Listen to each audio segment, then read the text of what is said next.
En tant qu'astrologue, si j'avais un enfant de ce signe astro, voici ce que je m'assurerais de faire. Si j'avais un enfant poisson ou avec une lune en poisson, je m'assurerais qu'il ait son temps seul. Les enfants poissons absorbent énormément leur environnement, que ce soit les émotions de leurs parents, que ce soit les émotions de leurs amis. À un moment donné, il faut qu'ils s'isolent et qu'ils se ressourcent avec eux-mêmes ou dans le petit cocon familial, c'est correct aussi. Mais où est-ce qu'on essore cette éponge qui a absorbé pas mal toute la journée? Je m'assurais aussi de les aider à tracer des limites entre ce qui les regarde émotionnellement et ce qui les regarde pas. Ils ont tendance à absorber les émotions des autres, donc si jamais une amie est fâchée et pas contente, mais ça les regarde pas, qu'eux ne prennent pas ça, de tracer la limite entre leur monde émotionnel et celui des autres. D'apprendre à dire non, d'apprendre à poser ses limites au niveau de ce qu'ils sont capables de donner énergétiquement aussi, c'est primordial pour les enfants poissons.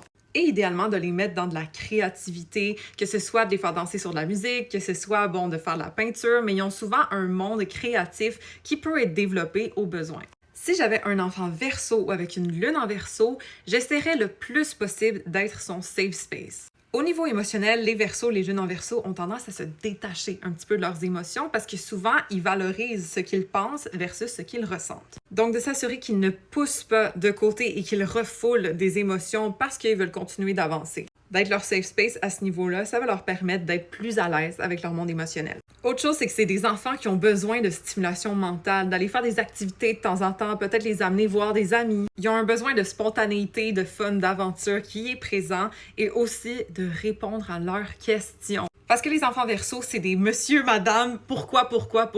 Donc, si on les casse dans leur curiosité, ça se peut que ça les affecte beaucoup. Donc, oui, de répondre à leurs questions, même de leur donner des livres pour leur faire écouter des documentaires, peu importe, mais tout pour les stimuler mentalement. Si j'avais un enfant Capricorne ou avec une lune en Capricorne, je saurais déjà que cet enfant va être difficile avec lui-même. Donc, j'essaierais de lui enlever ce fardeau-là en valorisant ses efforts et qu'il soit fier de ses résultats. De lui donner des responsabilités qu'il est en mesure d'accomplir et de l'encourager à être fier de lui. Ils ont un côté débrouillard très développé, mais malgré tout, j'essaierais de leur apprendre à demander de l'aide aux besoins. Parce qu'à travers leur vie, ça va être beaucoup plus facile s'ils ne portent pas tout ce poids-là tout seuls, qu'ils réussissent à demander de l'aide ou qu'ils réussissent simplement à craquer de temps en temps. Que c'est correct de s'avouer vaincu, d'être vulnérable de temps en temps et que ça aide à être beaucoup plus efficace par la suite. Si jamais vous voulez que j'analyse votre enfant, son potentiel, comment mieux l'aider dans son développement, on peut faire ça dans un 15 minutes express ou dans une ouverture de tête complète de 1 heure. Pour voir mes conseils sur les autres signes, je vais vous mettre la playlist plus bas et puis follow pour plus d'astro.